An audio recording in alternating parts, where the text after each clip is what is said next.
Ketika mereka mengatakan kita memiliki nilai-nilai bersama dengan Israel, mereka tidak bermaksud demokrasi dan hak asasi manusia. Maksud saya, Israel tidak pernah menjadi negara yang mencontohkan hal-hal tersebut. Itu bukan demokrasi. Itu adalah rezim apartheid. Itu adalah rezim otoriter yang menindas. Oke? Sebagian besar orang yang dikendalikannya hidup di bawah kediktatoran militer. Sebagian besar orang yang berhak menjadi bagian dari politik bahkan tidak diizinkan pulang dari diaspora. Jadi itu tidak pernah menjadi demokrasi. Itu tidak akan pernah bisa menjadi demokrasi, kecuali jika meninggalkan ideologi Zionis dan mengatakan, ya seperti yang selalu saya anjurkan, kita membutuhkan negara sekuler demokratis tunggal dengan hak yang sama untuk Kristen, Muslim, dan Yahudi. Tapi itu tidak akan melakukan itu karena itu menghapus seluruh proyek yang merupakan proyek ideologis yang berbeda sama sekali. Dukungan antusias untuk EU adalah nilai negatif yang sama seperti kolonialisme, seperti supremasi kulit putih, seperti dominasi Barat atas seluruh planet.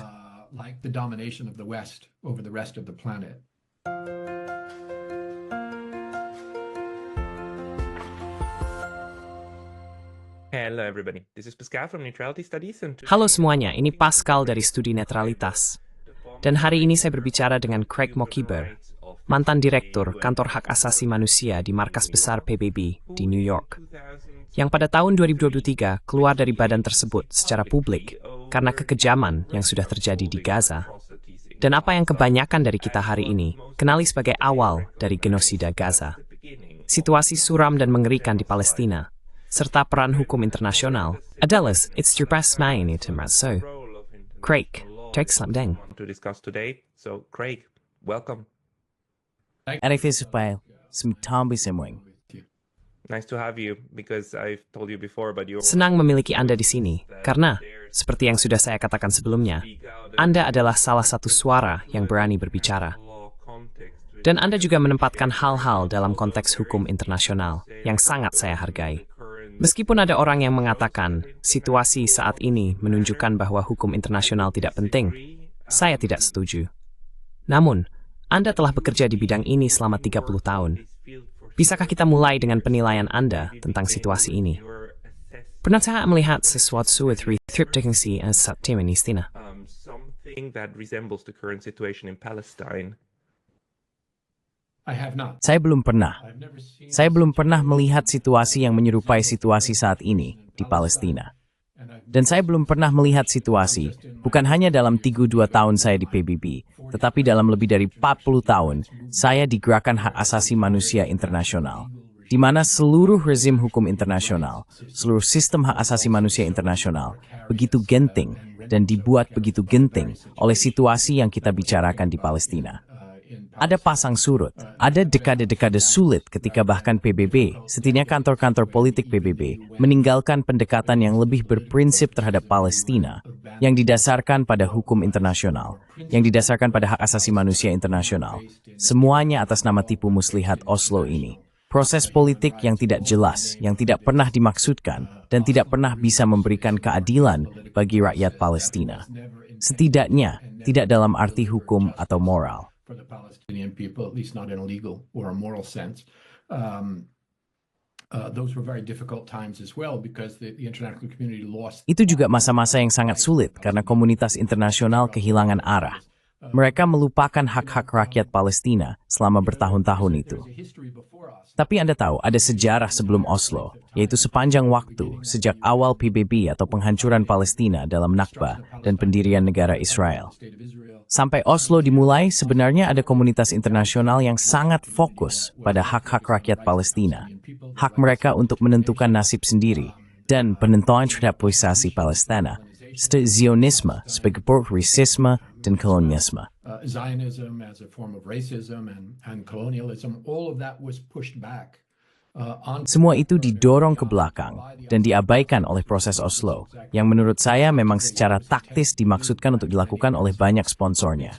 Namun, kita telah keluar dari itu. Oslo telah lama ditinggalkan. Apa yang kita lihat sekarang adalah puncak dari proses genosida selama lebih dari 80 tahun terhadap rakyat Palestina, yang dilakukan tidak hanya oleh penjajah Israel mereka, tetapi juga oleh Amerika Serikat, Inggris, Jerman, dan negara-negara lain yang terlibat. Dalam prosesnya, ada pembongkaran yang disengaja terhadap apa yang merupakan tatanan hukum yang baru dibangun bata demi bata sejak Perang Dunia Kedua. Jadi, tidak, saya belum pernah melihat momen seperti ini dalam hidup saya. I've never seen a moment quite like this one in my lifetime. This is a very sad assessment, but we do need. Ini adalah penilaian yang sangat menyedihkan. Tetapi kita memang perlu membicarakan peran rumit Perserikatan Bangsa-Bangsa dalam seluruh proses ini. Karena seluruh pendirian dan pengakuan hukum di PBB terhadap Israel, dan pengakuan Palestina, dan kemudian pengakuan wilayah Palestina sebagai wilayah yang diduduki, dan seterusnya setelah 67. Ini selalu terhubung erat dengan PBB, termasuk sebuah badan khusus, UNRWA, yang seharusnya menjadi jaringan bantuan untuk Palestina. Jadi selalu ada dua sisi ini, bukan? Dan apa penilaian Anda tentang keterlibatan, mari kita sebut keterlibatan PBB dalam seluruh bencana ini?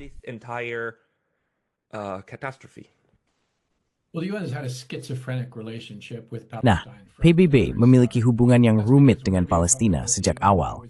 Itu karena setiap kali Anda berbicara tentang PBB, saya selalu mengingatkan orang, Anda harus menyebutkan PBB mana yang Anda bicarakan.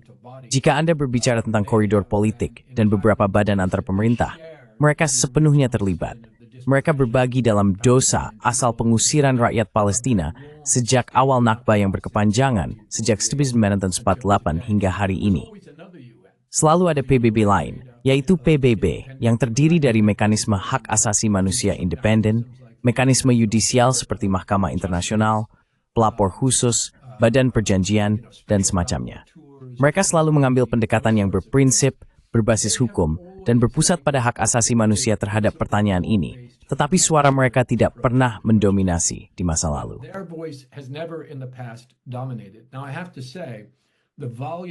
Sekarang, saya harus mengatakan, volume suara-suara tersebut meningkat hari ini dengan cara yang memberikan sedikit dorongan. Untuk pertama kalinya dalam sejarah, kita melihat celah dalam tembok impunitas yang dibangun Barat di sekitar proyek Israel mereka di Timur Tengah. Israel telah menikmati impunitas absolut sepanjang keberadaannya.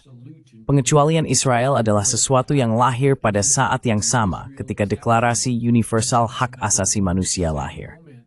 Tahun 1948 adalah ketika deklarasi diadopsi dan juga ketika negara itu didirikan oleh Barat dan ditempatkan di atas hukum internasional. Dan impunitas itu, tembok impunitas itu telah dipertahankan sejak saat itu. Sulit untuk menembus dan mencoba melihat sedikit cahaya melalui tembok impunitas tersebut.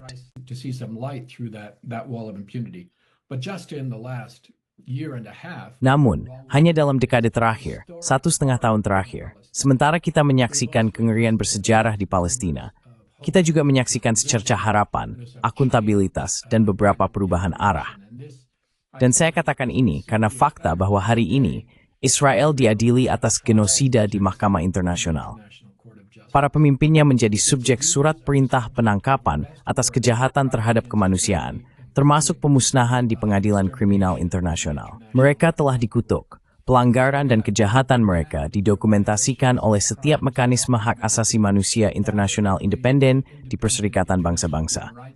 Mereka telah ditemukan oleh Mahkamah Internasional dan semua organisasi hak asasi manusia dengan kredibilitas apapun melakukan apartheid di seluruh negeri.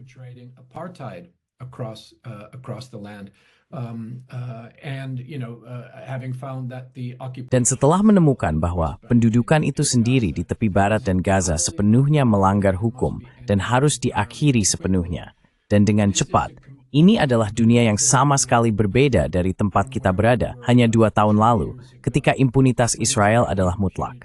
Impunitas itu berlanjut, dan dukungan Barat untuk impunitas itu berlanjut. Itulah sebabnya impunitas itu berlanjut, tetapi itu sedang terkikis sedikit demi sedikit. Dan saya pikir jika kita dapat melanjutkan gerakan berkelanjutan untuk keadilan, untuk hak asasi manusia, untuk tatanan internasional berbasis norma di atas penggunaan kekuatan kasar, yang sejauh ini hanya kita saksikan, ada harapan tidak hanya untuk akuntabilitas, tetapi juga untuk pembebasan bagi rakyat Palestina. Okay, I'm glad to hear that from you because Oke, saya senang mendengar itu dari Anda, karena beberapa orang menjadi sangat sinis dan mengatakan, lihat, ini membuktikan bahwa hukum hak asasi manusia dan bahkan hukum kemanusiaan tidak berfungsi. Hanya yang kuat yang melakukan apa yang mereka inginkan, dan yang lemah menderita apa yang harus mereka alami. Tapi kita sudah memiliki hukum hak asasi manusia ini selama 80 tahun, dan situasinya akan lebih buruk jika kita tidak memilikinya. Maksud saya, ada bagian kedua dari PBB, bukan? Bagian yudisial. Dan orang-orang seperti Anda yang mendukung norma jus cogens dan kekuatan yang mengesampingkan itu, berdiri kontras dengan kelompok politik. Dan tentu saja PBB adalah keduanya. Ini adalah organisasi yang sangat tidak sempurna. Tetapi itulah yang kita miliki. Apakah Anda berpikir bahwa akan ada mekanisme PBB yang pada akhirnya akan membantu mengakhiri tragedi ini? Atau kita harus mencari cara lain, seperti opini publik?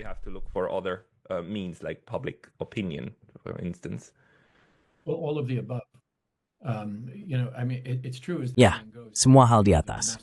Maksud saya benar, seperti kata pepatah, bahwa alat-alat milik Tuan tidak pernah bisa digunakan untuk membebaskan diri dari Tuan. Saya lupa kutipan pastinya, tetapi mereka adalah satu set alat dalam kotak peralatan, bersama dengan aksi politik, gerakan rakyat, aksi hukum, dan hal-hal seperti boikot, divestasi, sanksi, protes, pembangkangan sipil, dan perlawanan. Semua hal ini, jika digabungkan, berkontribusi pada proses pembebasan. Salah satu dari mereka sendiri, sejak memberi hidup kita, tidak pernah cukup, tetapi kekuatan kolektif dari semua hal ini memberharapkan akan adil sederhana. Saya selalu memikirkan kasus update dan Pekel Haftipen. In the end, I always think about the South African apartheid case. I think it's illustrative of the role that international law and international. Saya pikir ini menggambarkan peran yang dapat dimainkan oleh hukum internasional dan lembaga internasional ketika beroperasi dalam solidaritas dengan orang-orang yang tertindas. Anda memiliki situasi di mana hingga tahun 1940-an, negara-negara seperti Amerika Serikat dan lainnya di Barat mendukung rezim apartheid di Afrika Selatan. Namun, orang-orang di negara-negara tersebut mengorganisir diri mereka sendiri.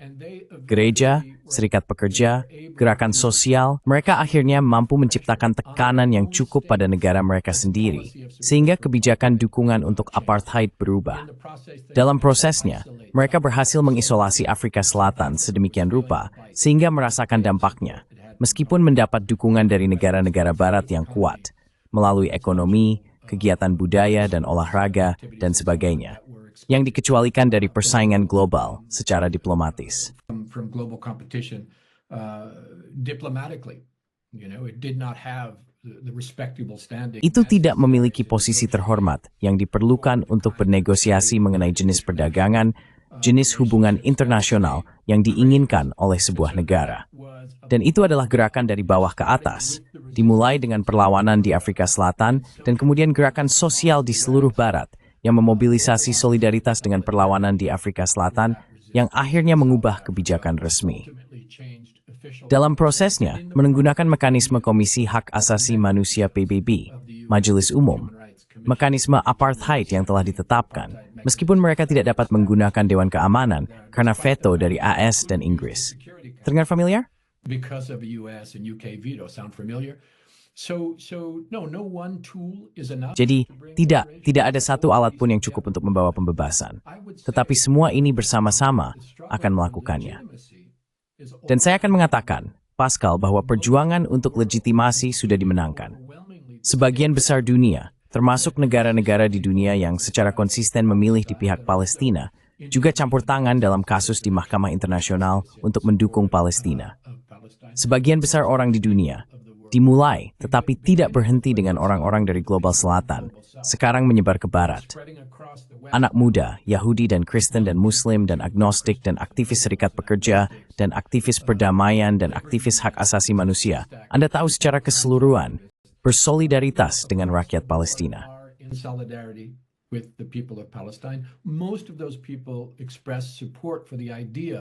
Sebagian besar dari orang-orang tersebut menyatakan dukungan untuk gagasan tentang tatanan internasional yang diatur oleh hukum, atau setidaknya sebagian diatur oleh hukum, daripada hanya kekuatan kasar yang merupakan kenyataan yang kita lihat sekarang.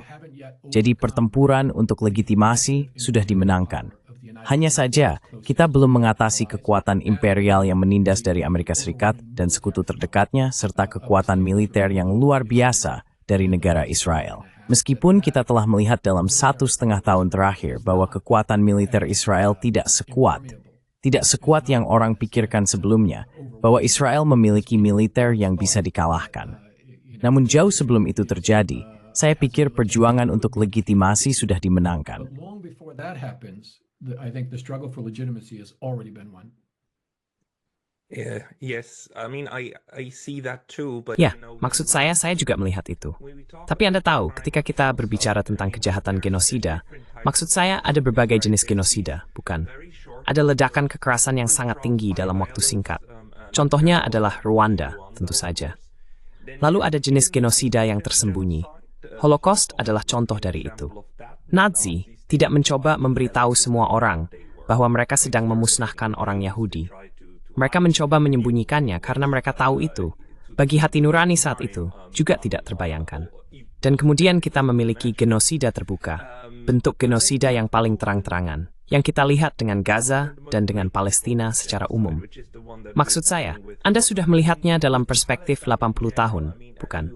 Ini adalah proses yang berlangsung selama 80 tahun untuk mengubah tanah satu bangsa menjadi tanah bangsa lain dan menyingkirkan sebanyak mungkin orang asli.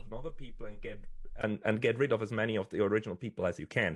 And that is very reminiscent of the kinds of. Dan itu sangat mengingatkan pada jenis genosida yang terjadi di Amerika Utara. Anda tahu, faktanya adalah benua Amerika Utara saat ini sebagian besar berkulit putih dan hitam karena tenaga kerja budak yang dibawa ke sana. Populasi pribumi sebagian besar telah musnah. Begitu juga Australia dan sebagian besar Amerika Selatan. Dan jenis genosida itu adalah jenis genosida yang berlangsung selama 190 hingga 200 tahun kan, yang Anda butuhkan untuk mencabut populasi. Dan saya khawatir bahwa Israel masih memainkan permainan jangka panjang dan mencoba untuk, Anda tahu, melakukan apapun yang Anda bisa pada titik manapun untuk menyingkirkan sebanyak mungkin orang, bahwa itulah yang terjadi. Apakah Anda setuju? Atau apakah Anda melihatnya berbeda dalam hal apa rencana saat ini? Karena juga rencana Oslo tampaknya, Anda tahu, hanya bermain dalam permainan jangka panjang itu. Just playing into that long game. I mean, Oslo is a very good example. It never. Oslo adalah contoh yang sangat baik.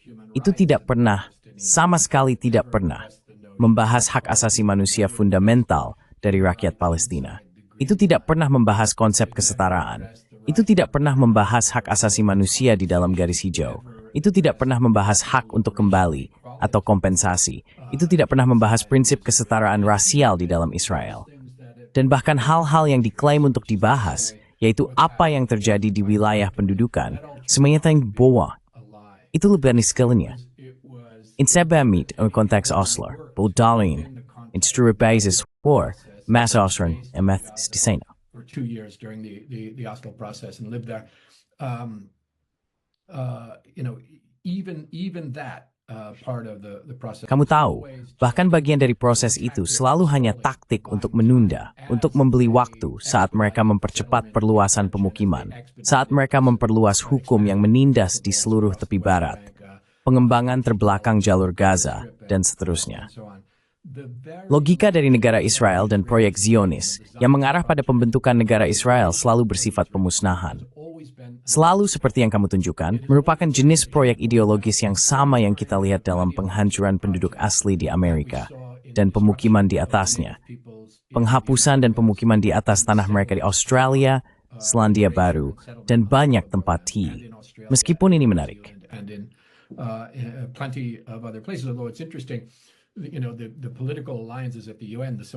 Aliansi politik di PBB yang disebut kelompok regional, semuanya adalah kelompok regional, kecuali satu, yaitu kelompok yang disebut WOG, kelompok Eropa Barat dan lainnya. Bagian Eropa Barat dari itu jelas, tetapi kelompok lainnya mencakup Amerika Serikat, Kanada, Australia, Selandia Baru, dan Israel. Dan untuk sementara waktu, Afrika Selatan yang berkulit putih ketika apartheid masih berlaku. Yang menunjukkan bahwa kelompok ini adalah satu-satunya kelompok diplomatik di PBB yang bukan kelompok regional. Ini adalah kelompok kulit putih. Ideologi yang sama di seluruh kelompok itu menjelaskan banyak hal tentang apa di Palestina, di Israel saat ini.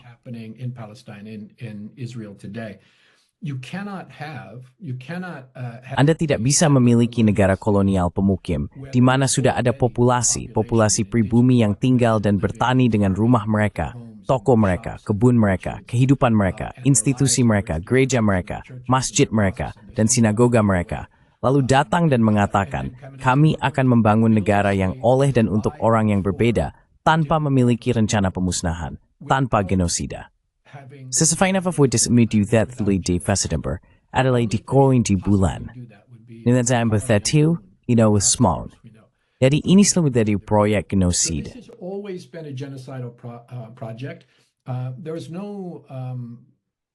Tidak ada batas kecepatan dalam genosida. Anda tahu, baik atas maupun bawah. Dan yang selalu saya katakan adalah bahwa apa yang telah terjadi di Palestina sejak tahun 1930-an hingga hari ini adalah genosida. Pada tahun 1947 dan 1948, itu adalah genosida yang dipercepat untuk mencoba membersihkan tanah dari sebanyak mungkin orang Palestina dan kemudian membangun komunitas Israel di atas abu mereka. Atas des tuanan remau des Adam genosila, enaling, omadagrar, which is sombrelith, strategik i berthap itu to. A strategy of incremental genocide after that.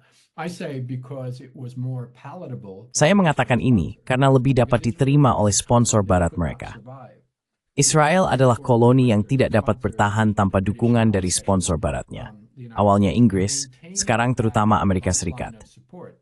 Mempertahankan jalur dukungan keuangan, militer, diplomatik, dan sebagainya bergantung pada seberapa dijualnya produk Israel di negara-negara barat tersebut.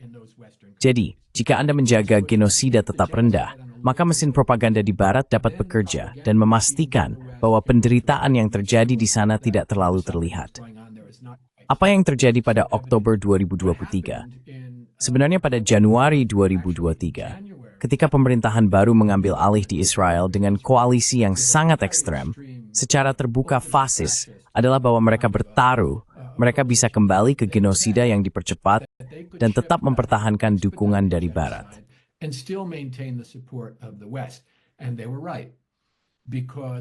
Dan mereka benar, karena saat mereka melakukan genosida yang dipercepat ini di Palestina, senjata terus mengalir, uang terus mengalir, perlindungan diplomatik terus mengalir, dukungan intelijen terus mengalir.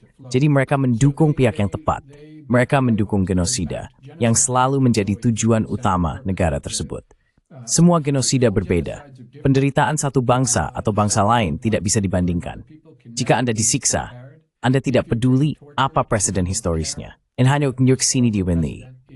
Merevisi, sebab sebath vreauk thins tower before, Norway knowledge red difiperbi. Ini ahis genihida yang hakiki.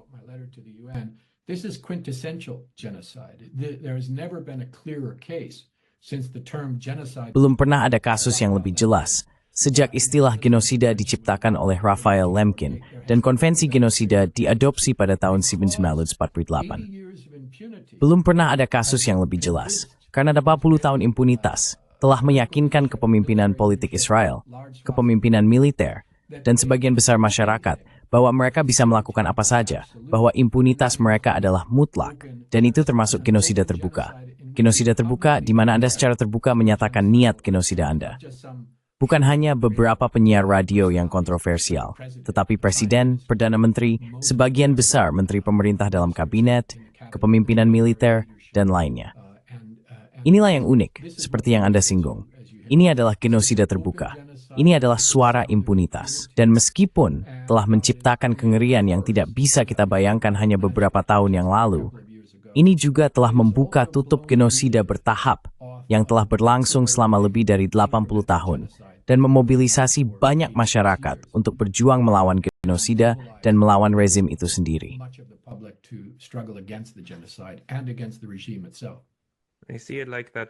En set risetsa prati spontanto greed. Kaftivrum win kallen. Now we yid. Miampul haften in pathingim. Leganosida app. Towards more wrench that thet win pathoma. You to my me daring city samul grow and prequotnia. You to no see met my you see. And then another 80 to 100 to come, and the last stage of genocide will be the The universities in Tel Aviv require Universitas-universitas di Tel Aviv mewajibkan para profesor mereka untuk menambahkan catatan kecil di email mereka yang mengatakan, seperti, "Saya mengakui bahwa ini adalah tanah asli Palestina, dan Anda tahu masa lalu itu buruk. Kami tidak akan mengulanginya lagi, bukan? Dan dengan demikian, Anda membersihkan tangan Anda dari dosa-dosa leluhur." Maksud saya, itulah yang terjadi pada orang Australia. Itulah yang terjadi pada penduduk asli Kanada. Pertanyaan bagi saya adalah, apakah kita berada pada titik di mana dominasi kulit putih ini, dominasi kolonial ini, benar-benar berakhir, dan di mana jalur ini tidak dapat dipertahankan lagi? Karena seperti yang Anda katakan, opini global sedang bergeser. Tetapi kita dapat melihat bagaimana struktur, mekanisme penindasan kolonial, penindasan propaganda, mulai berfungsi kembali. Propaganda suppression is kicking into gear again, and it used to work very well back in the first. Dan dulu, itu bekerja dengan sangat baik pada bagian pertama dari genosida yang berkepanjangan ini. Anda tahu, sebuah tanah tanpa orang untuk orang tanpa tanah. Itu menarik, bukan? Dan sebagian besar Eropa sebenarnya mempercayai itu untuk waktu yang lama. Dan hari ini, Anda tahu, setiap kematian di Gaza adalah di tangan Hamas. Dan omong-omong, juga setiap kematian di tepi barat, dan setiap petugas medis Palestina yang dieksekusi juga ada di tangan Hamas. Itu tidak lagi terdengar menarik. Tetapi, Anda dapat melihat bagaimana sistem mencoba memaksakan itu, terutama di dalam Amerika Serikat, di mana sekarang Presiden AS berperang dengan konstitusinya sendiri tentang siapa yang berlaku dan siapa yang tidak. Bagaimana Anda melihat trajektori itu, terutama trajektori hukum, berkembang? That trajectory, especially the legal trajectory, evolve. Well, I think you're right. The legal trajectory is Ya, Anda benar. Jalur hukum penting di sini. Anda tahu. Dan sekali lagi, The Master's Tools will never dismantle the Master's House oleh Audre Lorde. Saya pikir kali ini saya mengatakannya dengan benar. Anda tahu, itu mungkin benar. Tetapi beberapa di antaranya sangat membantu. Dan ini adalah contoh sempurna, karena Anda dapat menggunakan propaganda, dan Anda dapat mengatakan kebohongan terang-terangan seperti perampasan tanah, tanah tanpa orang untuk orang tanpa tanah, kebohongan terang-terangan, yang siapapun yang melakukan sedikit uji tuntas dan penelitian akan melihat bahwa itu adalah masyarakat yang berkembang jauh sebelum ide Zionis lahir. Atau Anda tahu, Israel adalah satu-satunya demokrasi di Timur Tengah atau kebohongan lainnya, perisai manusia dan sebagainya. Mereka tidak bertahan di pengadilan. Mereka bertahan di Perserikatan Sekutu Fall, bersama Amerika Serikat dan Inggris dan Jerman dan Wednesday. and the United Kingdom and Germany and so on. They hold up in the complicit corporate. Mereka didukung oleh perusahaan media korporat yang terlibat, yang dengan sengaja menyebarkan kebohongan ini. Tetapi mereka tidak bertahan di pengadilan, karena di pengadilan ada dua hal yang menghalangi pendekatan itu. Yang satu adalah hukum, dan yang lainnya adalah fakta. Anda tidak bisa begitu saja datang dan mengatakan kami sedang melakukan pembelaan diri, karena di pengadilan, pembelaan diri memiliki arti tertentu, dan Anda juga harus membuktikan faktanya. Bukan. Saf khusus ini, gen yudhagi, yuvif tapmar berkos, dengan demikian, inahaw inabilitas seliptik, and anathetimin. Bermetrip, no memtor this sister hathit step das apar. Look at what has happened over the course of the last year and a half. You have seen the wholesale participation. Anda telah melihat partisipasi besar-besaran dari korporasi media besar di Barat yang dengan sengaja menyebarkan propaganda Israel, yang dengan sengaja menyebarkan pembenaran untuk kejahatan perang, yang dengan sengaja berpartisipasi dalam dehumanisasi rakyat Palestina, yang berbohong tentang apa yang telah dilakukan Israel dan menyembunyikan setiap fakta tentang apa yang sebenarnya terjadi pada rakyat Palestina selama periode genosida yang dipercepat ini. Namun, meskipun demikian, sebagian besar dunia melihat kebenaran. Mereka melihat kebenaran, tentu saja karena bentuk media alternatif, jenis program yang Anda dan yang lainnya keluarkan, media sosial. Anda tahu, klise bahwa ini adalah genosida yang disiarkan langsung pertama adalah benar. Kita semua dapat melihat kenyataan dari apa yang terjadi di lapangan di layar kita sendiri. Kita semua dapat memperoleh informasi yang membantah kebohongan secepat mereka diceritakan oleh rezim Israel. As quickly as they're told by the Israeli the Israeli regime. We all have access to what's happening in these international. Kita semua memiliki akses ke apa yang terjadi di Tribunal Internasional ini. Proses hukum serius, dengan berkas besar yang menguraikan bukti fakta di satu sisi dan persyaratan hukum di sisi lain. Dan tiba-tiba, ini bukan hanya sekadar dia bilang, ini bukan hanya pemerintah saya mengatakan, dan perusahaan media saya mengatakan, dan oleh karena itu memiliki legitimasi. Kebenaran mengintip dari balik dinding propaganda, dan mekanisme hukum membantu dalam hal itu. Baik itu, pekerjaan pelapor khusus independen yang mendokumentasikan pelanggaran, atau pekerjaan Mahkamah Internasional, atau pengadilan kriminal yang mempertimbangkan fakta dan hukum. And on the law, all of that is helping to tear down a massive wall. Semua itu membantu meruntuhkan tembok besar propaganda di Barat. Dan itulah sebabnya, karena mereka tidak lagi bisa mengandalkan pengendalian realitas, mereka sekarang beralih ke kekuatan.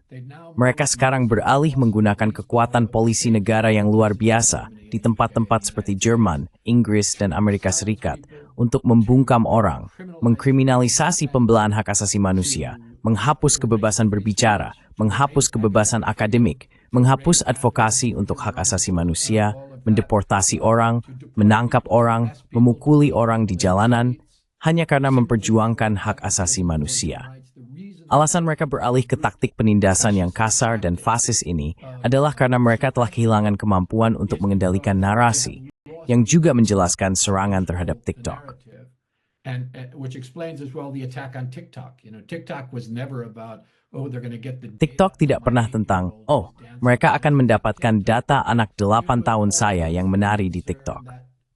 Selalu ada kekhawatiran bahwa orang muda, khususnya, bisa pergi ke TikTok dan melihat kebenaran tentang apa yang terjadi di Palestina, karena sangat ditekan di tempat lain. Jadi mereka dipaksa untuk beralih ke kekuatan kasar dan menekan perlawanan terhadap apa yang terjadi di Palestina. Dan meskipun itu menakutkan dan distopia dan belum berakhir, itu terus berkembang ada sedikit cahaya dalam hal itu juga. Karena itu memberitahu kita bahwa kitalah melewati momen dalam sejarah di mana mereka bisa sepenuhnya mengendalikan narasi. Itu sudah selesai. Yeah, that's true. The narrative control has gone. Ya, itu benar. Kontrol narasi telah hilang, dan Anda bisa melihat bagaimana sistem mencoba untuk membangunnya kembali. Sesuatu yang mengejutkan saya adalah terutama di Barat, saya sangat kecewa. Anda tahu, seperti Barat ini yang memiliki semua cita-cita ini. Dan, Anda tahu, sementara Jerman berbicara dan Annalena Baerbock berbicara tentang kebijakan luar negeri yang didorong oleh nilai dan sebagainya, cara mereka mematuhi dukungan sepihak untuk Israel dan klaim haknya untuk membela diri, kembali ke 7 Oktober 2023, kan? Seperti mantra, seperti doa. Dan Anda bisa melihat itu di setiap acara TV di Eropa atau di AS. Pertanyaan pertama kepada Anda adalah, apakah Anda mengutuk serangan 7 Oktober? Kan? Are you condemning the October 7th attack, right? That would be the first thing to do. And something that we're seeing. Itu akan menjadi hal pertama yang harus dilakukan. Dan sesuatu yang kita lihat sekarang adalah bahwa media yang sama terus mengatakan bahwa perang di Gaza, yang dimulai pada 7 Oktober ketika Hamas membunuh 1.200 orang Israel, sekarang berada pada titik di mana 50.000 orang Palestina telah meninggal. Meskipun angka-angka ini dari Hamas tidak pernah membedakan antara pejuang dan warga sipil, sementara mereka sendiri dalam kalimat yang sama tidak membedakan antara militer Israel dan warga sipil. Bagaimana Anda menjelaskan kepada diri sendiri bahwa Barat atau sebagian besar darinya masih mampu hidup dengan ketidaksesuaian kognitif ini, di mana mereka jelas-jelas bertentangan dengan diri mereka sendiri, bahkan dalam satu pernyataan.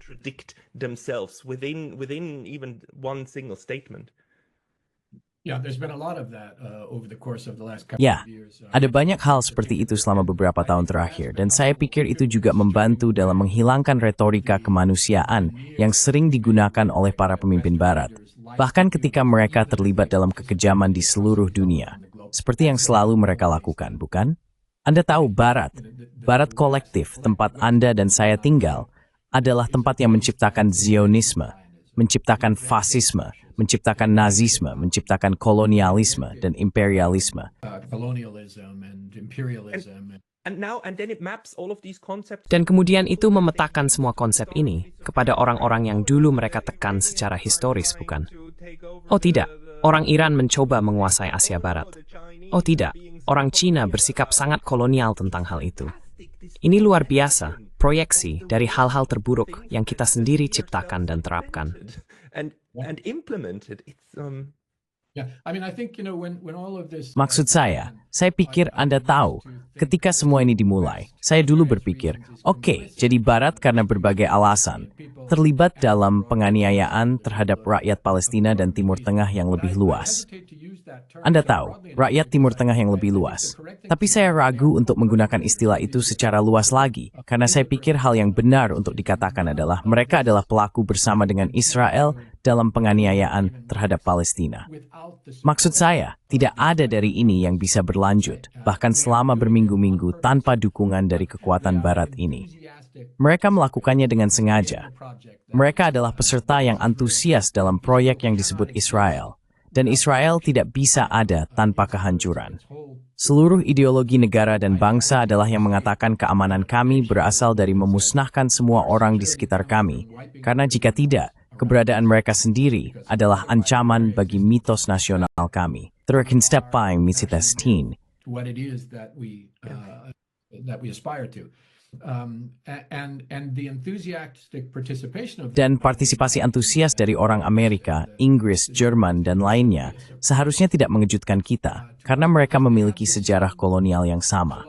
Ketika mereka mengatakan kita memiliki nilai-nilai yang sama dengan Israel, mereka tidak bermaksud demokrasi dan hak asasi manusia. Maksud saya, Israel tidak pernah menjadi negara yang mencontohkan demokrasi.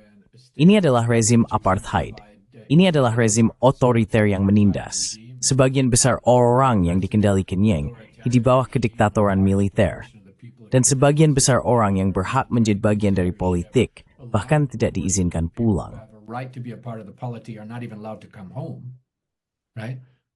From the Benar, so it's never dari been diaspora. democracy. It could never be Jadi itu tidak pernah menjadi demokrasi. unless it Itu tidak akan pernah bisa menjadi demokrasi, kecuali jika meninggalkan ideologi Zionis dan mengatakan, ya, seperti yang selalu saya anjurkan, kita memerlukan satu negara sekuler, demokratis, dengan hak yang sama untuk Kristen, Muslim, dan Yahudi. the whole project. Tetapi itu tidak akan dilakukan, karena itu menghapus seluruh proyek yang merupakan proyek ideologis yang berbeda sama sekali. Dukungan antusias untuk itu adalah karena nilai-nilai negatif yang sama seperti kolonialisme, supremasi kulit putih, dan dominasi barat atas seluruh planet. Semua hal ini adalah nilai-nilai yang sama. Dan, Anda tahu, kebohongan tentang pembelaan diri yang Anda sebutkan juga. You know, the lie of self-defense that you mentioned as well. This is another example where a court of law is very helpful. Ini adalah contoh lain di mana pengadilan sangat membantu karena Israel selalu menggunakan ini dalam propagandanya di barat. Ya, ini hanya pembelaan diri. Tetapi begitu Anda mulai membongkarnya di pengadilan, Anda menyadari, pertama, mereka tidak memiliki hak untuk mengklaim pembelaan diri di wilayah yang mereka duduki secara ilegal. Itu setara dengan saya datang ke rumah Anda, memukuli keluarga Anda. Ketika Anda melawan, saya menembak Anda, dan saya mengatakan saya menembak Anda untuk membela diri. Itu bukan pembelaan diri dalam hukum internasional. Solusi Anda untuk setiap ancaman yang Anda rasakan dari saya adalah keluar dari rumah saya. Itu solusi Anda dalam hukum internasional. Jadi Anda tidak bisa mengklaim pembelaan diri untuk itu. Kedua, setiap kali Israel mengklaim bertindak untuk membela diri, itu berkaitan dengan situasi di mana mereka telah melakukan kejahatan perang, kejahatan terhadap kemanusiaan, tidak genosida. Crimes against humanity, acts of genocide. No claim of self-defense. Tidak ada klaim pembelaan diri yang dapat mengatasi ilegalitas dari tindakan-tindakan tersebut. Anda tidak dapat melakukan genosida dengan dalih pembelaan diri dan berpura-pura bahwa itu adalah semacam pembenaran hukum atau saya kira moral. Namun demikian, hal ini tidak hanya diulang oleh pemerintah barat ketika klaim palsu tersebut dibuat, tetapi juga diulang oleh perusahaan media barat dan elit lainnya dalam masyarakat, yang semuanya secara naluriah sejalan dengan proyek rasis ini di jantung Timur Tengah. Mereka melihat orang Eropa, mereka melihat orang kulit putih, Dan kemudian mereka melihat orang-orang yang telah didehumanisasi dalam media dan budaya mereka selama berabad-abad, yaitu orang-orang Palestina, orang-orang Arab, orang-orang Muslim, orang Kristen Arab, dan lainnya. Dan mudah bagi mereka untuk membuat pilihan. And Israel, and in Burj 4, have the theme driptek befas. Men, memang, tanya tal, emat within. And indeed, in many ways they do. It's very sad and it's very true. I think you're right. Sangat menyedihkan, dan itu sangat benar. Saya pikir Anda benar. Itu adalah kesetiaan naluriah dari banyak orang yang secara naluriah mengidentifikasi dengan satu kelompok dan bukan yang lain. Dan oleh karena itu, membangun struktur narasi mereka di sekitarnya, cara mereka memahami dunia. Pengadilan hukum sangat menarik karena kebanyakan orang mengaitkannya dengan keadilan. Tetapi Anda juga menyebutkan, dan tamu lain di acara saya baru-baru ini menyebutkan, Clive von Davids, Ashwing Silrain, Demnisti. Did Miami have to is in tree? That's truth. And that's finding out what happened. And maybe much more than justice at the moment. Dan mungkin lebih dari sekadar keadilan saat ini. Sistem hukum internasional sebenarnya memberikan Anda tahu hasil yang sangat menyedihkan. Sebuah catatan sejarah tentang apa yang sebenarnya terjadi. Berapa lama menurut Anda ini akan berlangsung hingga benar-benar diterjemahkan menjadi semacam putusan? Karena kasus ICJ sekarang hampir 1,5 tahun dalam proses. Berapa lama lagi itu akan berlangsung hingga ICJ benar-benar turun dan memberikan putusan nyata pertamanya? Karena sejauh ini yang kita miliki hanyalah apa yang mereka sebut langkah-langkah. Langkah-langkah sementara. Langkah-langkah sementara, benar. Provisional measures, right? Yeah, I mean, these cases typically take years. Ya, maksud saya, kasus-kasus ini biasanya memakan waktu bertahun-tahun sebelum Anda mendapatkan resolusi akhir. Dan itu adalah bagian dari masalah sistem internasional seperti yang telah ditetapkan. Karena seluruh kasus ini didasarkan pada perjanjian tertentu, yaitu Konvensi tentang Pencegahan dan Penghukuman Kejahatan Genosida. Bagian penghukuman itu mudah setelah darah mengering. Anda dapat mengidentifikasi pelaku dan menemukan cara untuk meminta pertanggungjawaban mereka. Bagian pencegahan adalah bagian yang belum pernah ditemukan cara efektif untuk ditangani oleh komunitas internasional. Karena Anda tahu, genosida ini sedang berlangsung. Ini telah berlangsung, seperti yang saya katakan, selama 80 tahun, tetapi sekarang telah berlangsung pada tingkat yang dipercepat selama kurang lebih 1,5 tahun.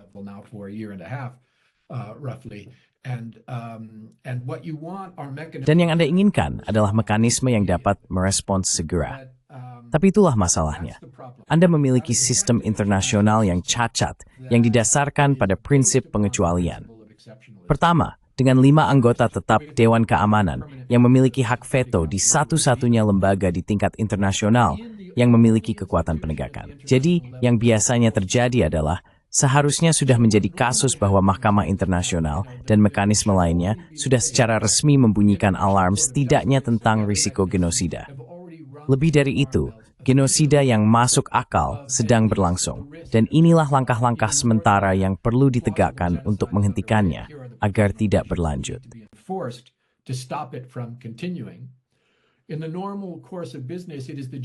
Dalam jalannya bisnis yang normal, adalah tugas Dewan Keamanan untuk menegakkan hal itu, menggunakan bab 7 dan semua kekuatan penegakannya untuk memobilisasi negara-negara, termasuk jika perlu kekuatan bersenjata untuk mengakhiri pelaksanaan kejahatan ini.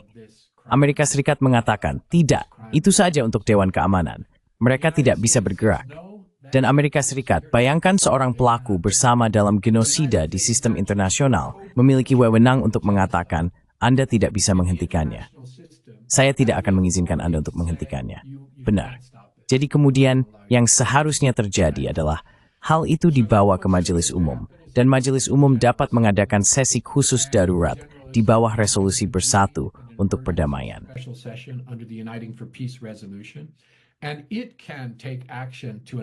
Dan mereka dapat mengambil tindakan untuk menegakkan perdamaian dan keamanan internasional, serta menanggapi apa yang telah dikatakan oleh Mahkamah Internasional. Majelis Umum dapat menanggapi hal tersebut. Sekarang, mereka telah melakukan beberapa hal tersebut. Mereka telah mengadopsi resolusi pelaksanaan bersejarah mengenai pendapat penasihat Mahkamah Internasional tentang ilegalitas pendudukan dan langkah-langkah sementara dalam kasus genosida. The Wiater Brankas Jubshes. May misdemampism rapport vut. Ini perselitswithing sembumd in majelis wall. Mereka bisa nebrat in sim sanksi terpile. Detailed sanctions regimes.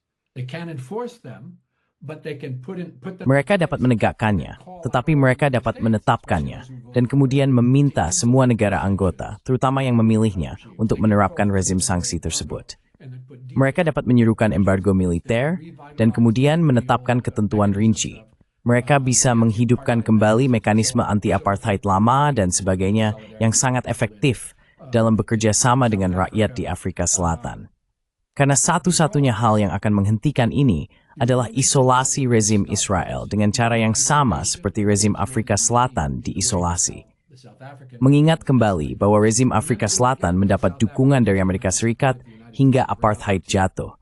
Dan Anda tahu, Nelson Mandela terdaftar sebagai teroris bertahun-tahun setelah apartheid jatuh dan dia terpilih sebagai presiden. Elected as a president.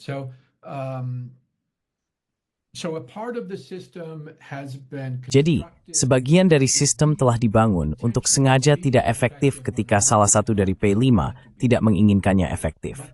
Namun, bagian lain dari sistem telah berkembang selama beberapa dekade, dan ada kemungkinan di sana.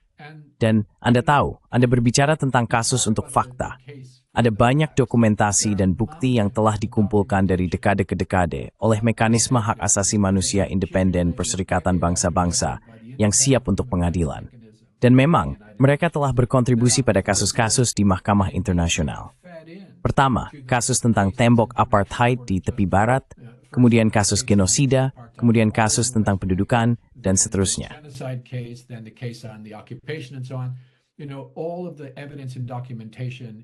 Semua bukti dan dokumentasi ada di sana. Ada presiden untuk yurisdiksi universal yang diterapkan di pengadilan negara ketiga, karena ini adalah kejahatan terhadap kemanusiaan. Ini adalah kejahatan dengan yurisdiksi universal, dan seterusnya. Jadi tindakan bisa diambil di sana. Tidak ada yang menghentikan majelis umum untuk membentuk pengadilan internasional khusus untuk akuntabilitas kriminal bagi pelaku Israel. Anda tahu, ada banyak sekali kemungkinan. Beberapa di antaranya sudah dimobilisasi. Yang lain, saya pikir sedang dalam proses. Tetapi pada akhirnya, masyarakat sipil global, gerakan global, orang-orang biasa yang akan membuat tuntutan pada pemerintah secara individu dan kolektif. Governments individually and collectively that will make the difference in making sure that Itu akan membuat perbedaan dalam memastikan bahwa kita memiliki terobosan tersebut. Sekarang, saya menyadari bahwa jika Anda duduk di Gaza dan mendengarkan percakapan ini, dan kita berbicara tentang harapan di masa depan hari ini, sekarang saat ini, anak-anak saya sedang dibunuh. Anggota keluarga saya disiksa dan diserang secara seksual di kamp penyiksaan Israel. Rumah, sekolah, rumah sakit, masjid, gereja, dan toko makanan saya semuanya dihancurkan dalam kampanye genosida. Dianjui by Chenyang dibuan. Namun, gerakan global isastus dan inapan kita miliki. Amat yuntuin narain global thu, emay belaf bantu druba. of that global movement are an important piece of it. Yes, yes. And look, Ya, dan lihat, saya akan mengatakan bahwa sudah pasti terlambat bagi penduduk asli Amerika Utara. Sudah pasti terlambat bagi Aborigin Australia untuk membantu mereka. Palestina, saya tidak tahu, mungkin bisa ke arah manapun, bukan? Jika Israel berhasil dan mereka membunuh lebih banyak orang Palestina, atau sekarang bekerja sama dengan Amerika Serikat, tampaknya idenya adalah untuk membersihkan etnis Palestina, bukan? Dan hanya mengambil 2 juta orang ini, dan kemudian menempatkan mereka ke dalam 125 negara yang berbeda, masing-masing dalam kelompok kecil, dan kemudian mengulangi di tepi barat, bukan? Ini jelas. Ini jelas apa yang harus terjadi selanjutnya. Jika itu berhasil, maka ya, saya tidak tahu apa langkah selanjutnya. Palestina masih tidak akan hilang secara hukum, bukan? Palestine still wouldn't go away legally, would it? No, Palestine will not go away. Tidak, Palestina itu langgang. Israel tek hana mistrut biurlegitimalis athaning dinkin de legalitek, ini sidi gedrainnya. Amerika Serikat, nunggak kekuatan imperi tak memiliki hak untuk mendesain apa yang dikatakan hukum internasional. Jadi, ketika mereka melakukan hal-hal yang melanggar hukum, seperti mengakui Yerusalem sebagai ibu kota Israel, atau mengakui kedaulatan Israel atas dataran tinggi Golan, atau langkah-langkah gila lainnya yang dilakukan oleh pemerintah AS, mereka tidak memiliki kekuatan dalam hukum internasional. Satu-satunya kekuatan yang mereka miliki adalah membuat diri mereka terlibat dalam tindakan yang melanggar hukum internasional. Mets with him is befaim was for steel, atau melefurthening dimpin doing. Or is going to forget about international law. I don't think so. I don't think that the Saya tidak berpikir begitu. Saya tidak berpikir bahwa proyek Israel dapat dipertahankan dalam jangka panjang.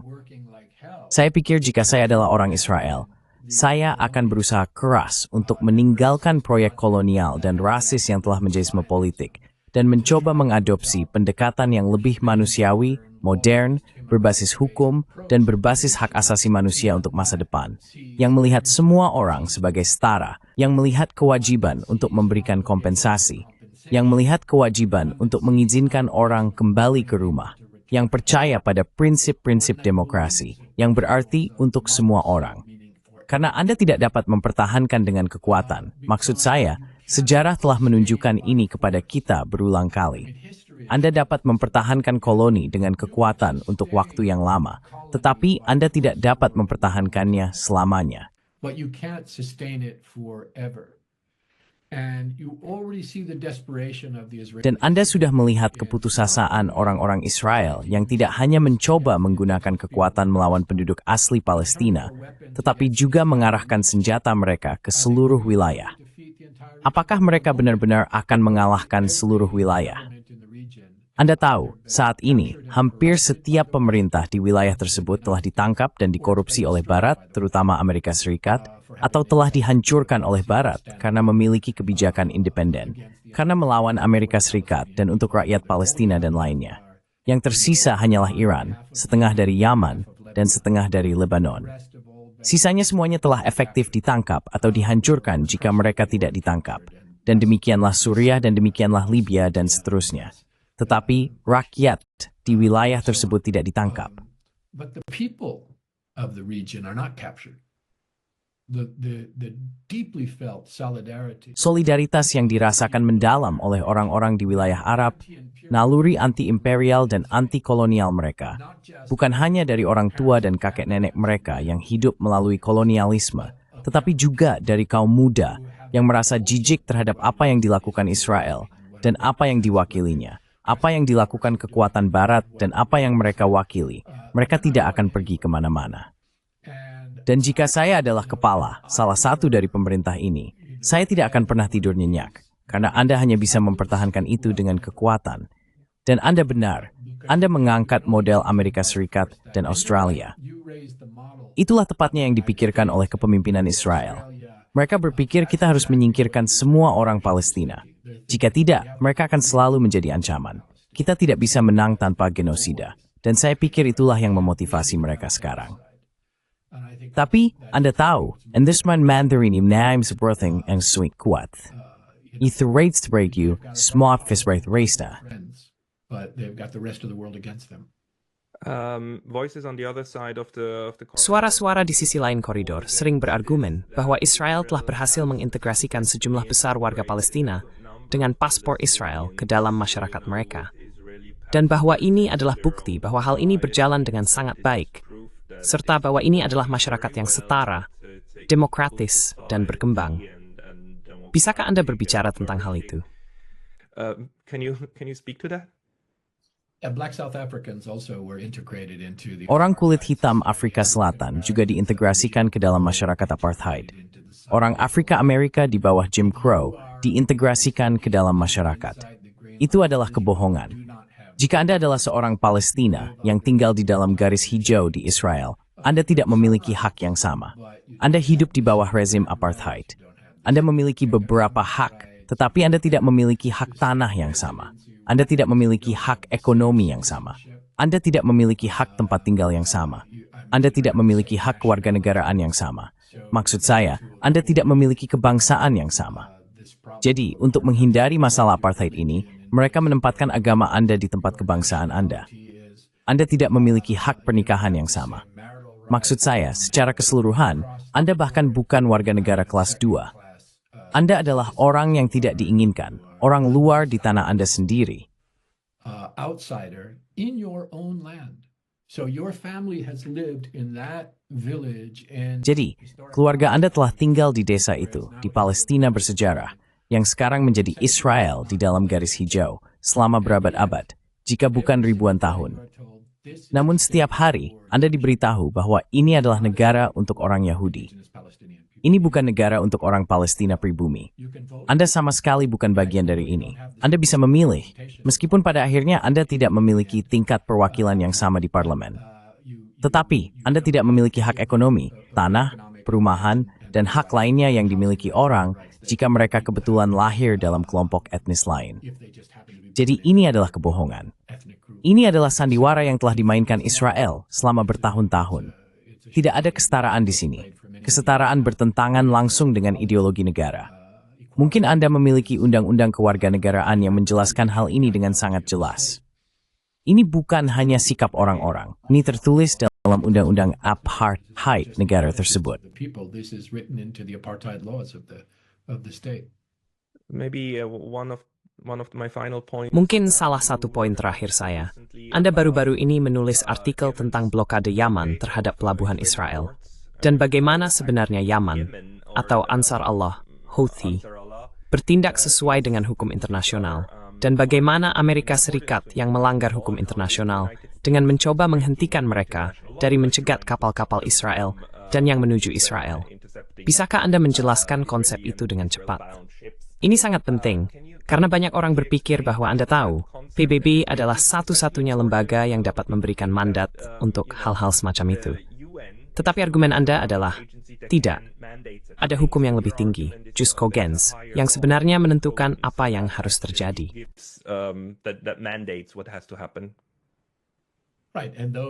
Benar, dan hukum internasional tingkat tertinggi tersebut berada di atas Dewan Keamanan. Dewan Keamanan didirikan oleh Piagam PBB. Piagam PBB adalah sebuah perjanjian yang merupakan bagian dari hukum internasional. Itu tidak berada di atas hukum internasional. Dan prinsip-prinsip yang disebut jus cogens dan erga omnes, lupakan saja teknisnya. Tetapi norma-norma internasional tingkat tertinggi dari hukum internasional ini, Dewan Keamanan tidak memiliki wewenang untuk mengesampingkannya. Jadi sekarang Anda memiliki kasus di mana AS membom Yaman karena Yaman bertindak sesuai dengan hukum internasional. Mereka secara eksplisit mendirikan blokade ini untuk mencegah kapal-kapal memasok kembali genosida dan pengepungan yang melanggar hukum di Palestina.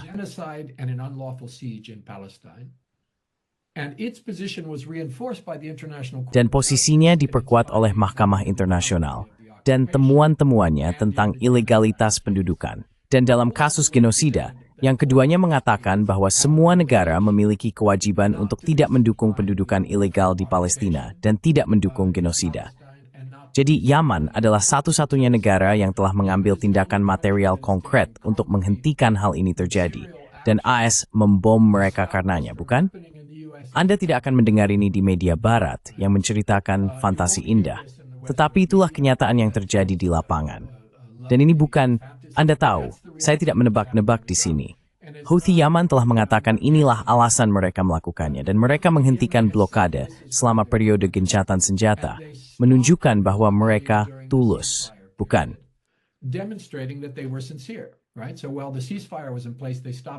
Jadi, saat gencatan senjata berlangsung, mereka menghentikannya. Mereka mengembalikan blokade terhadap kapal-kapal yang memasok kembali rezim Israel. Hanya ketika Israel melanjutkan pengepungan yang melanggar hukum di jalur Gaza dan melanjutkan genosida skala penuh di jalur Gaza. Anda tahu, Houthi Yaman bertindak di bawah kewajiban yang mengikat semua negara. Dan itu berhasil.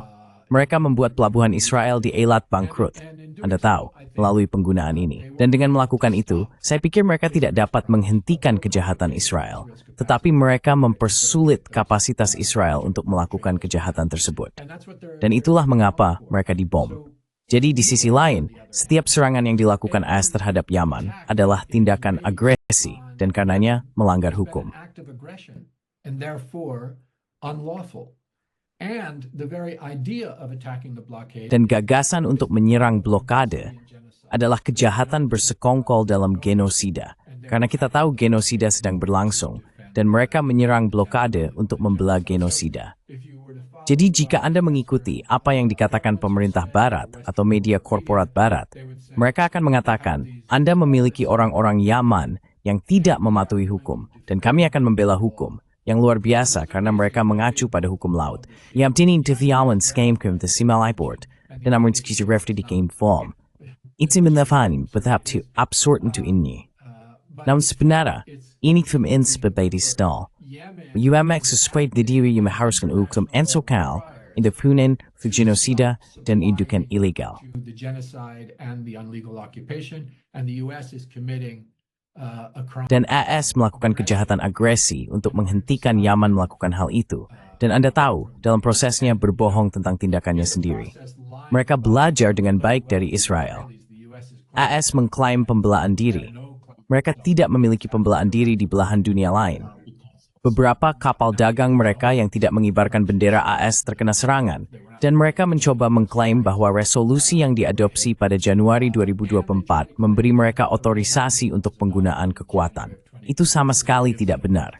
Tidak ada otorisasi untuk penggunaan kekuatan dalam resolusi dari Januari 2024 itu. Jadi itulah intinya. Dan saya menulis artikel itu karena saya muak melihat semua kesalahan representasi yang mendominasi narasi Barat tentang ini.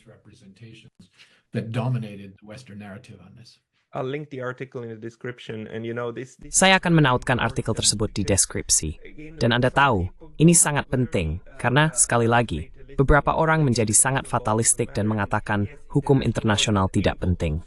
Dan ya, hukum internasional tidak mampu menghentikan genosida. Itu benar.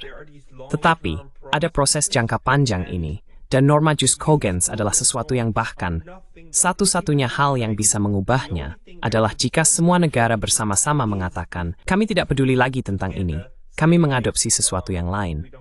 Dan mereka melakukannya dalam jangka waktu yang progresif dan panjang.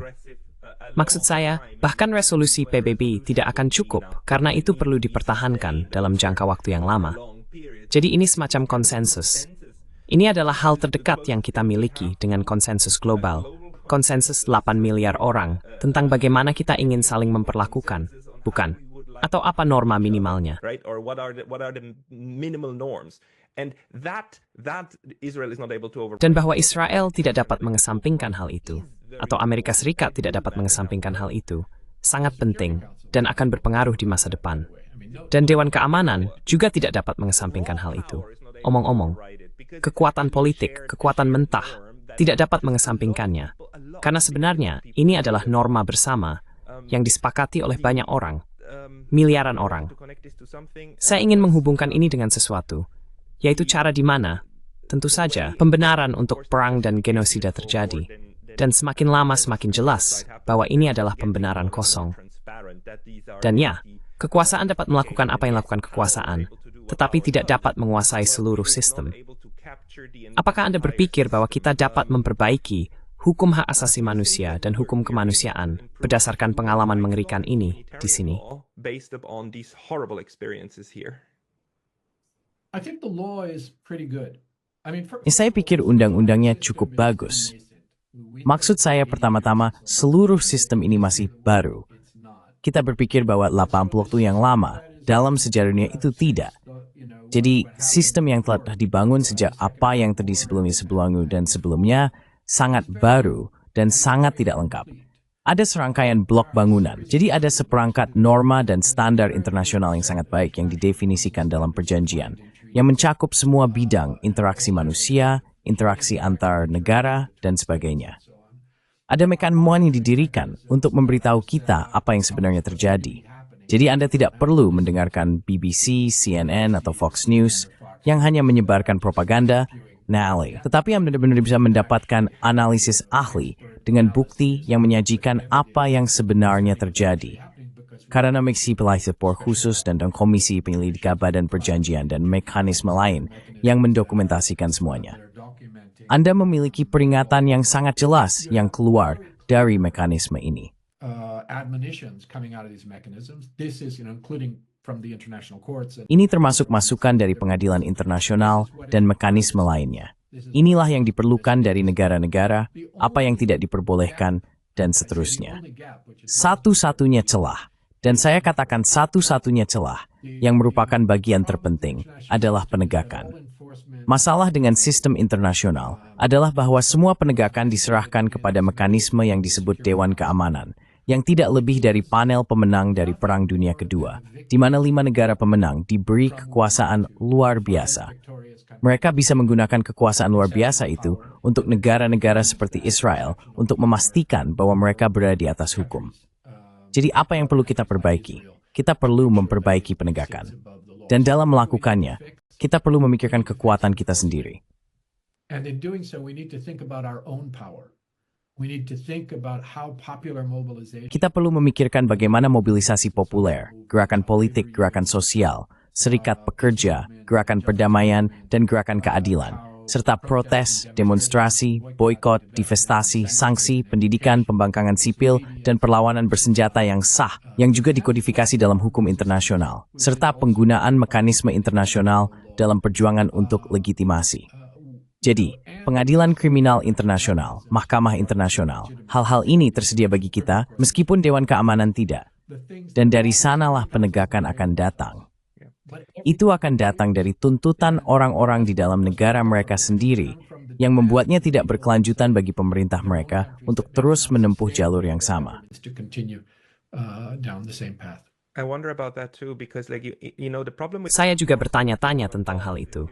Karena masalah dengan penegakan dari atas, jika Anda menciptakan organisasi yang kemudian memiliki hak untuk menggunakan cara militer untuk pergi dan campur tangan, adalah jika Anda hanya mengubah badan pengambil keputusan di sini, maka Anda memiliki, sekali lagi, institusi pembuat perang, bukan? Kita memerlukan beberapa bentuk penegakan dari bawah, sesuai dengan semangat hukum hak asasi manusia internasional. Karena hukum hak asasi manusia adalah pertama dan terutama hak warga negara terhadap negara, bukan? Anda tidak bisa melakukan ini terhadap saya. Tapi tentu saja, masalahnya adalah di bawah. Anda selalu terpapar pada kekuasaan yang terkonsentrasi di atas. Dan kita tidak memiliki mekanisme untuk itu. Maksud saya, kita memiliki kekuatan rakyat dan semacamnya, Anda tahu, perlawanan dan sebagainya. Tapi kita tidak memiliki mekanisme yang tepat. Seperti halnya kepolisian adalah sebuah mekanisme. Ya. police force is a mechanism. Yeah. But, I grew up in the US. Tapi, Anda tahu, saya pikir, maksud saya tumbuh di ES dan saya mengatakan beberapa hari yang lalu bahwa setiap hari saya hidup, Amerika Serikat selalu berperang. Dan dalam setiap kasus ketika berperang, karena saya lahir setelah Perang Dunia Kedua, itu melakukan agresi. Itu selalu berada di pihak yang salah. Dan kemudian Anda tahu, Anda bisa merasa putus asa karenanya. Atau Anda bisa mengingat momen-momen seperti gerakan di ES, melawan agresi ES di Vietnam, protes anti-perang Vietnam pada akhir 60-an dan awal 70-an, yang menciptakan tekanan internal yang pada suatu titik tidak bisa lagi diabaikan oleh pemerintah dan pihak berwenang.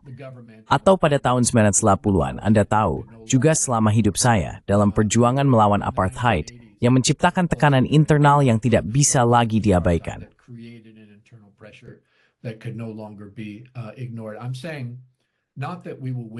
Saya tidak mengatakan bahwa kita akan menang, tetapi ini adalah tugas kita untuk mencoba.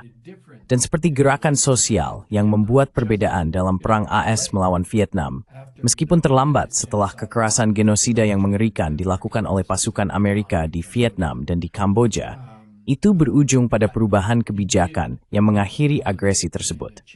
Hal yang sama terjadi di Afrika Selatan. Dan saya percaya bahwa yang satu ini lebih sulit. Tetapi inilah yang kita miliki, kita harus membuatnya berhasil. Jadi saya bersama Anda, penegakan dari bawah. Gerakan ini berkembang, tidak diragukan lagi. Gerakan ini berkembang pesat seperti belum pernah terjadi sebelumnya. Kekebalan Israel terkikis dengan cara yang belum pernah terlihat sebelumnya. Bintang es sedang menurun.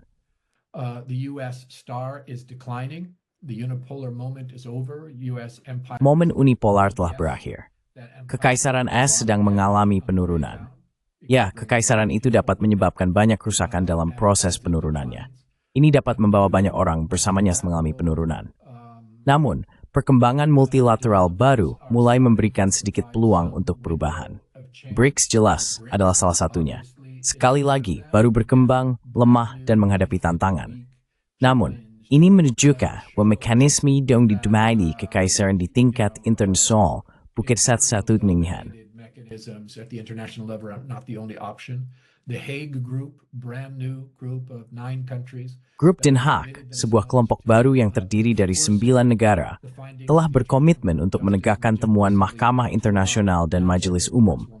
Pelabuhan mereka tidak akan mengizinkan kapal untuk memasok kembali genosida dan pendudukan Israel, misalnya. Anda tahu, ada peningkatan umum di AS jika Anda melihat catatan pemungutan suara, dan PBB terisolasi. Mereka terisolasi dalam masalah Palestina dan sejumlah masalah lainnya, tetapi terutama pada Palestina. Jadi saya akhiri di sini di mana saya mulai, yaitu bahwa sebagian besar negara di dunia, sebagian besar orang di dunia, semua lembaga hak asasi manusia internasional, lembaga peradilan internasional, seluruh umat manusia berpihak pada keadilan, hak asasi manusia, dan rakyat Palestina. Dan itu bukan hal yang sepele, itu adalah sesuatu yang bisa dibangun. That's not nothing. That's something to build on. That's something to build. En sesuatu di digesat. Craig, inch ada hamai sank fase dan sewesan. It's in Roman doithwes that what we're in. Much for your time today. Sine sekali, Pascal Lotes. Saya tablo sur vad det små är.